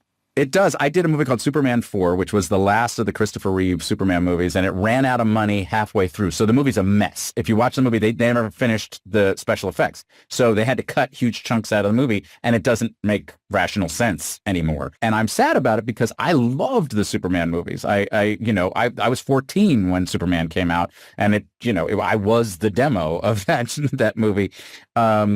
And so when people come up to me as embarrassed as and Superman 4, I'm not good in it, by the way. That was another thing that I'm kind of embarrassed about, was that I made a very strong character choice that in retrospect did not work. I think we've all had those moments, by the way. But it's I hide behind the artist, it's our job to fail thing, because I have accomplished that job then. But let me ask you something, and this is a question that Michael and I always ask people, and we ask ourselves, did you fully commit to that choice? I did fully commit to that choice. And people do come up to me and say, and even though that movie's a mess, absolutely, and there have been, one of my favorite episodes, there's a wonderful podcast called How Did This Get Made, which is just about enjoying awful movies, and they did a wonderful episode on it, and it's great because Natasha Lyonne was a guest on it, and I can hear her trying not to say that I'm really bad in the movie. I mean, she's doing like a superhuman effort not to say he's bad. And, God bless her. She's absolutely wonderful. But people do come up to me and say, you know what? When I saw it, I was a kid, and I loved it. Because I was, 8 or 9, and I don't want to ruin their experience by saying, oh, it's really bad, it's super bad, because it meant a lot to them, Sure. Right. So, that is a fun experience when something that you felt like as an artist you didn't quite land correctly still has some resonance for people. Well, there's another incredible thing in thinking about talking to you today that in looking at 2.5 Men, you start the show, it comes out of the box, it's great, but then you have cast issues, like Angus it suddenly is like, it's like, oh yeah, he was the crazy one on that. No, he would. no, but I'm saying, but suddenly there was like, you were half a man down at a certain point. And then you were just another man down. And then Ashton came in, but it was really like one guy and a guy who replaced the other guy and the half a guy who's not here anymore. That title is not as catchy as It's 2.5 Men. Right. I mean, it's sort of like two girls, a guy, in a pizza place. Wasn't Ryan Reynolds in a sitcom that was called, like, I guessed it on that show, actually. Oh, and I had a very good learning experience on that show. I got a call from Danny Jacobson, the guy who was the showrunner on the show. He said, "You got to help me out, man. I had developed a show with him and J.J. Abrams many years before that didn't get picked up. But he said, you got to help me out. We've had an actor fall out of my show, two guys and a girl, and it's an important character that we've heard about all season, and we're finally going to meet him. It's just one episode. Could you come in, on short notice and do this? And there's literally 2 days to shoot this then, because the first 3 days were spent working with the other guy. So I come in. And he's got to be this insufferable college professor. And so I used sort of this guy who I worked with in at a school I studied at. I won't say who, but he had this thing where he spoke like this all the time. And it drove me fucking batty. And did he ever lose his shit or never? No, he did not. And that's what drove you crazy, because you always felt like you're like, this is a facade. It's a facade. Exactly. And so I said, this is perfect because you're supposed to hate this guy. He's a guy you've heard about all this time. He's involved with your actual cast member, and he's got to be disposable. He's got to be the wrong guy for her. And so I did that character for the things, and the writers loved it. Everybody loved it. Everybody saw it. It was hilarious. Ha ha, gales of laughter. We do it on show night, and halfway through the show of the taping, in front of the audience is ha ha, laughing, having a great time. The network says it's all wrong. Jon Cryer cannot do that. That character feels too much like a sketch character. But everybody knows Jon Cryer's not really like that. So, and I was like, but I'm an actor. That's what we do. And they said, no, we've got to stop. He's got to stop doing that character. He's got to be regular Jon Cryer. And so I had to shoot the rest of the show not being that guy that I set up. And the audience was like, what is happening? Right. That's the fear. That's the fear of the network and the studio I've ever heard of. Yeah. Well, that's just the fear of somebody going like, but we paid for Sean Connery with a wig. We don't want Sean Connery with no hair. Yes.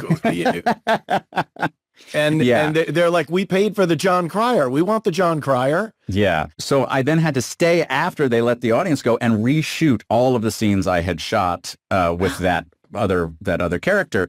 And I was crushed. I was absolutely crushed. I was so mad. It was ABC was the network that I was doing the show for. And I was just crushed, and I just cursed their name. I was like, ABC their name is mud now. And I just retained this anger, this burning hatred toward them for like years.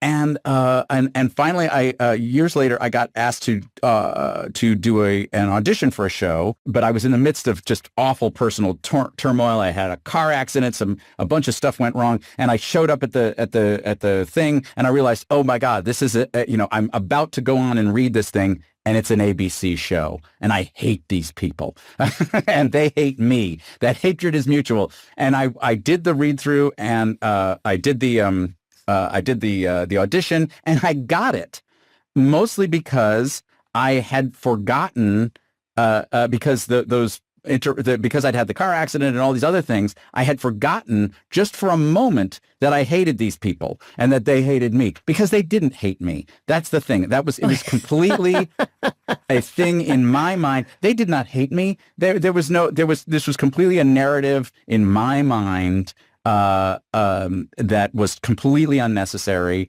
And I did the show for them. It ran for half a season, whatever. That kind of stuff happens. But no, they were fine with me. It was a thing where I came in, I had to take on the character. They didn't dig it. They asked me to reshoot it. I reshot it. Everybody was fine. Nobody died. And I made it into this huge psychodrama that was unnecessary. Oh my God, it's so incredible how you just said the narrative. I've been, I feel like we could do a couple of shows just on that, like the narrative that we subject ourselves to and the incredible damage that we do to ourselves by the infestation of those thoughts. We didn't get into this because we don't like drama. We like drama. And so those narratives are really attractive to us because we like this. We like, Jon Cryer, can I talk to you every week? Sure. It's I the feel Jon like, Cryer wait a Rewatch minute. podcast. This is a very therapeutic conversation on so many levels. You guys are about to do a show, which I'm very excited about, by the way. The Tony and Ziva offshoot. And if Cyril Taft, if you ever need a heart surgeon, if you recall, I was a heart surgeon on the show. If anybody gets shot in the heart, or you never know. The bad guy could have the drop on you, and you and then you hear a gunshot ring out, and then he drops, and I come in and I say, how many times have I got to? Oh wait, you're not Gibbs, or something like that. You know what I think you should do? I don't think you should play Cyril Taft. I think you should come in as the professor who talks like this, and we're going to give you an opportunity. Oh, we'd love to have that guy. We're going to give you an opportunity to finally have that performance and bring that guy to life. Yes, and put that narrative down. Just kill it for just good. Kill finally, that in the final moments of our conversation, are you a light sleeper? Am I in fact a light sleeper? I am not. Chérie, you're smart. I pee a fair amount, but thankfully that wakes me up because I'm a gentleman of a certain age. I get the joy of walking to the bathroom several times in the course of an evening. I have a sleep apnea machine now that great. That my wife is very fond of. Yes. The white noise that also blows air up my nose. And it keeps everything nice and balanced in the because she is a light sleeper. And we did this episode in season 3 called Light Sleeper. Yes, I am aware of it. I don't really know why that episode is called Light Sleeper. Because they're sleeper agents. Because they're North Korean sleeper agents. Am I going to explain the whole show to you? No, it's the Naval Criminal Investigation Service. Okay, Jethro Gibbs. I'm gonna give you the whole background on the show.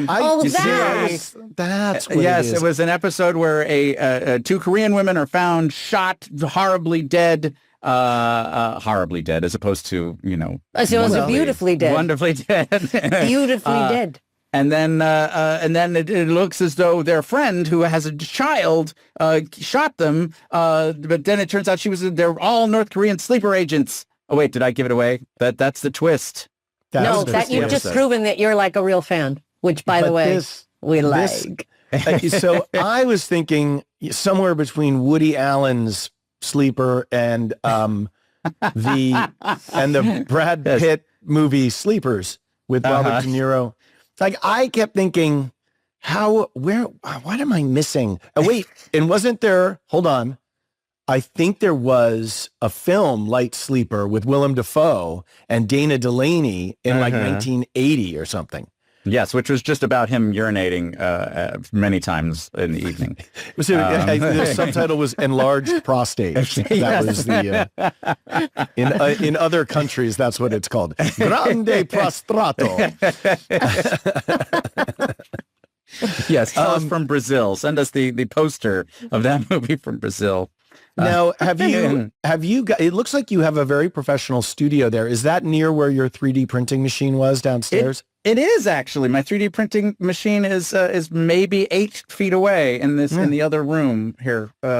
This was my wife and I used to record voiceovers a lot. Yeah, that's right.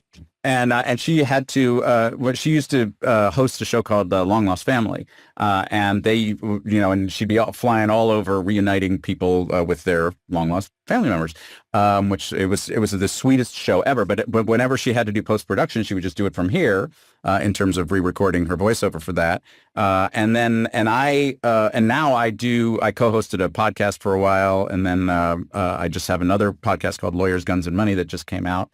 About the Iran-Contra scandal, which was absolutely wild and often hilarious story. Sort of like if Scarface met the in-laws. Right. If those Right. two got mashed together. Absolutely bonkers, true story. So that's why I've got the studio down here. And so you are, you're on the edge of the future. We are, or the edge of tomorrow, I think was a Tom Cruise movie. But you are in the, you're in the forefront of the vanguard of technology out there doing your podcasting and doing your and my 3D printing at the same time. No, it's exploring the future. By the way, so different from this setup that's going on here in my world. Hey, Gray, you could be anywhere. You could be in I think Poland. You can be any meme that anyone wants. They just can put a background on. It's like a green screen. It's a gray screen. Well, no, you know what this is actually? Well, I'm sure people are like, I know what that is. This is the audition. Like it's like it comes like in a circle. Oh, yes. And you open it and it's the backdrop to auditioning. And we got it during the pandemic. And it was wonderful because before this, we had to actually iron the gray sheet. Remember? Probably you guys don't. I was auditioning, I remember, during the pandemic and before that. And it was like you had to iron this gray sheet. And at one point, I was told that this was the way to go because it's always just perfectly crisp and gray. Pristine. And I thought, I wish I could sort of Michael Weatherly out and just have this like fantastic, warm, tropical, cozy, like tropical oasis around well lit. Very well lit. You've got multiple sources of lighting. Like and warm wow. lighting. I mean, look at him. You look fantastic. Chocolate mocolade over there. Just like, ready. Hello, good morning, everybody. Breakfast of champions out here in Weatherland. Listen, I'll join you with my water. Down here in Brazil, this is how we do it. John, this has been such a pleasure. The pleasure has been mine, you guys, and congrats on the show, and it's so exciting.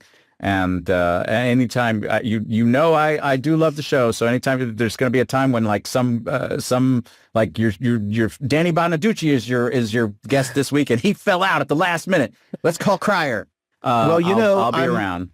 And the mothership is still going, and you have a long heritage there as an established character. So you should do both when in between your extended family shooting schedule. But you'd have to fly all the way over to Budapest to come visit us. So that's where we're. Which, by the way, wouldn't be bad. No, you and Lisa jump on a plane. You and Lisa will love it. Come on. Why not? Absolutely. Will you please give her, and from Boyana as well, our absolute love? And we have been gone for 10 years now from California almost. And so it's been a long time since we've been in your wonderful presence. If you choose to come back, please let us know. And yes, best to Boyana as well. And I still see her on social media every now and then. I'm like, oh, she posted something. She's very healthy. Very healthy. Yes, good. She's not doing this. Well, so lovely to talk to you again, and so lovely to actually finally meet you, Cody. I know. All right. Yes. Well, big kiss to you, Mr. Cryer. Yes, to you as well. Thank you, Mr. Cryer. Have a good one, guys. Bye.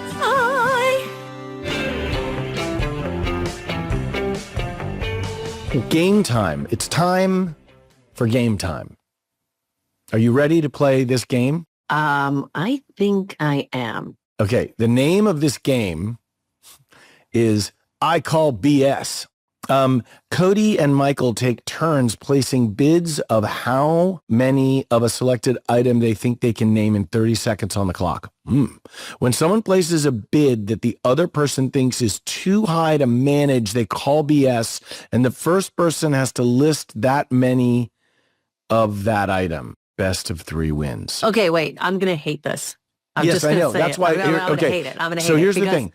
We're placing bids of how many of a select item they think they can name in 30 seconds. For instance, how many NCIS characters can you name in 30 seconds on the clock?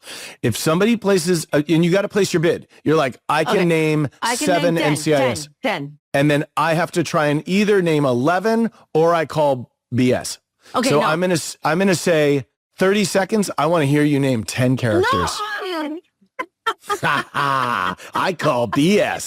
Name of the game. Oh my God. I was Okay, like, let me just hold say, on. because I know Let's that set you'll the clock. think that I know 7. Hold on. I'm setting my clock right now. Stopwatch. 30 seconds? Here we go.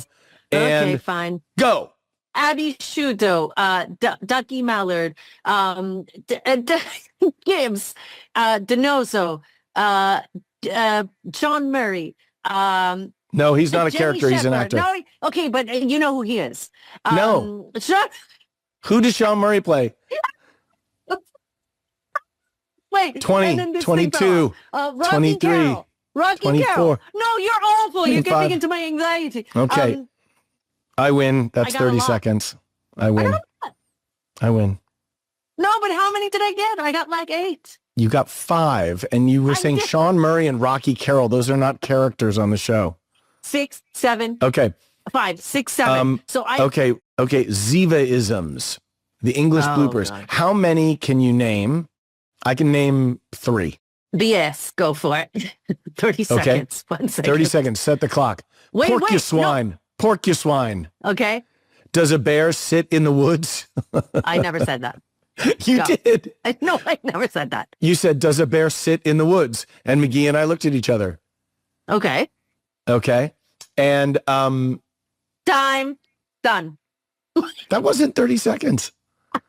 You just wanted me to lose. I get it. All right. Now we got a tiebreaker. Okay, we got a timer. Oh God, really? You're going to go into that? How many NCIS guest stars can you name? I don't know. You 10. go. Scotty Thompson, Bob Newhart. Okay, you're almost running out of time. Jon Cryer. Go. Benny Goodman, Larry Miller, That's 5. Hank You still have Azaria, many. Hank Peter Azaria? Coyote, Roger Moore, Robert Roger Wagner. Moore. Okay, you're a and- liar. Time. That's it. And on top of it, you lie. All right. One of our most successful game times. You never know what's going to happen. You just I never call- know. And sometimes I call you know BS. what? Sometimes I call BS. And at times you just got to go with it, man. Just go with it.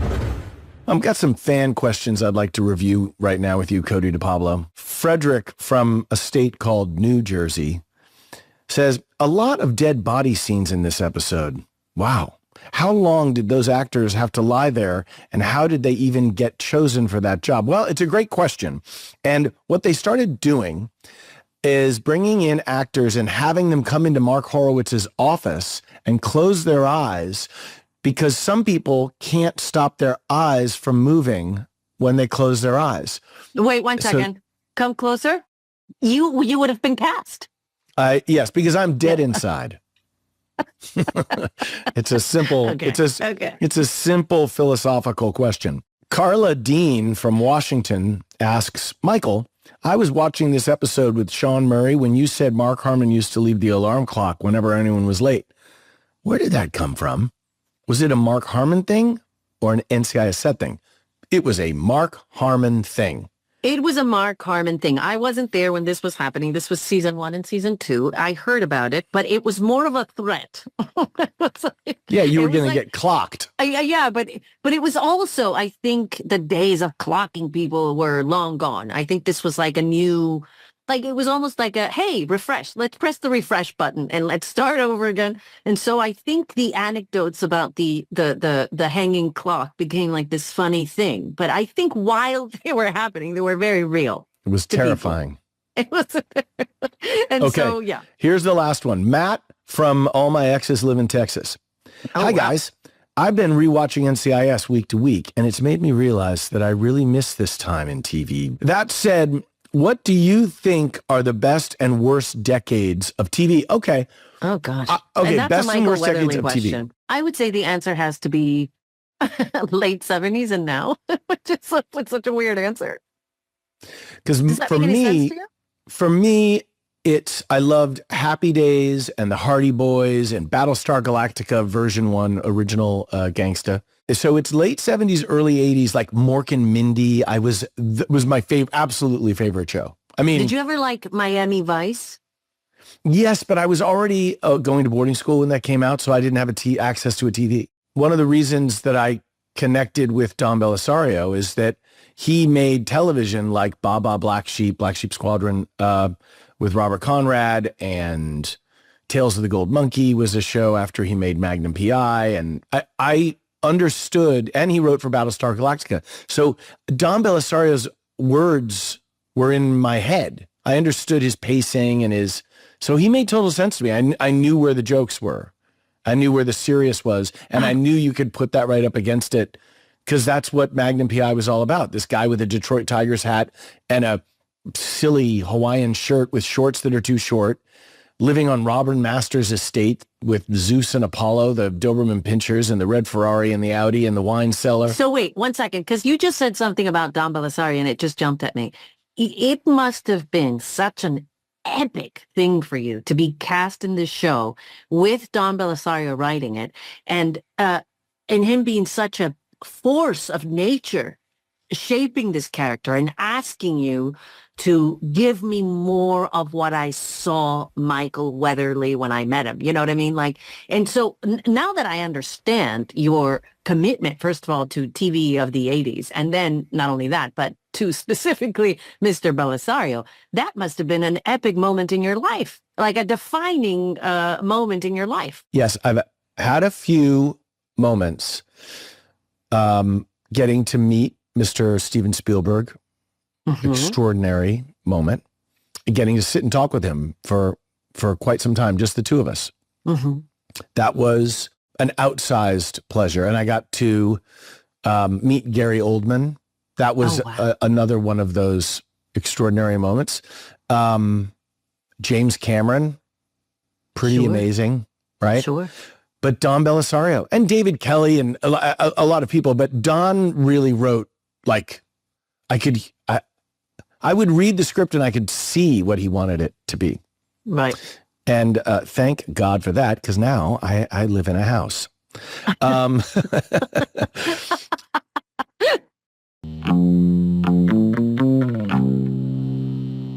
Gibbs' rule of the day is number 69. Don't read into it. Even it. Never trust a woman who doesn't trust her man. Oh, God. And of course, that's 69. Never trust a woman who doesn't. Let's go into that and not into the obvious, which you're losing your marbles on. Never trust a woman who doesn't trust her man. What do you think that means? I'm sure Gibbs means it in the most misogynistic way possible, but never trust a woman who doesn't trust her man. That's trust. That's it. So the way I read that is, if you're talking to someone and they're denigrating and down and sort of like, just like, ugh, my husband is such an idiot and he screws everything up and I don't know. I just don't know. I've never known. I've always doubted, like, why I married him, and I don't know. Like, that person is living, if she doesn't trust her man, that means she's living a lie and is comfortable living a lie. So don't trust a person who's comfortable living with a lie. Hello? Did I just make that into a real thing? Yeah, you did. That was pretty deep. Because I had no idea what I was saying when I started talking, and I just found it. You're like, I surprised myself. I went into by the way, isn't that pretty much every sentence with me? It's I have no idea, and then I find it. Meh. It's so irritating. I'm so tired of myself. It's why I make you, like, step into the black hole. Next week on Off Duty, while arresting a group of Navy sailors who were operating an illegal automotive chop shop, Ziva finds a severed head in the trunk of a recently stolen car. Ugh, Mondays, am I right? Abby matches the head to a Navy captain who died 4 months prior, sending the team on the hunt for a possible human chop shop and the captain's remaining body parts. Don't lose your head. It's season 3, episode 15, Head Case. Foof.